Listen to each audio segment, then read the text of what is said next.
Interesting, the most of our clients or patients at the clinic at the moment falls between the age of 35 and 55.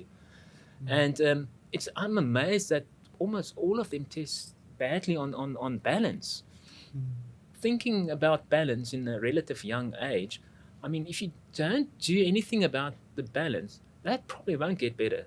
It probably will just deteriorate over time. So I think it's important that we pick up if there's problems at the early stage so that we can intervene and see if we can correct it. Because balance, what's the danger of balance? I think the danger of balance is the fall risk if you're older, if you're above 65. I mean, we're going to talk about balance in sport and the benefit and things like that, but the actual risk with having poor balance is falling. Yeah, that's quite interesting.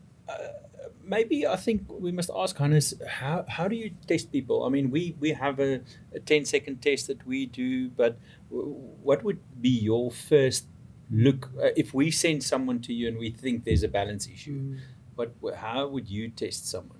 Yeah, so we've got a couple of ways or how I like to test it as well. So if you start at the very like fragile cases, older populations, strokes, and so forth, we tend to go to our first entry level test is the 10-second balance test, like you mentioned, and I know that you use as well. Most people that come for injury rehab, I'm more interested in the dynamic balance concept. Now, dynamic balance is, you can see it as the ability to complete a movement task with on the preferred movement path as well. So you want to succeed at the task, and so that means you don't want to fall when you go up a step or pick something up. So dynamic balance, we test with a couple of tests that we do. We have a modified, what we call Star Excursion test. It's basically we have to stand on one leg and reach in 3 different directions. Now, the nice thing about these type of testing is we can objectively measure balance and put a number to it.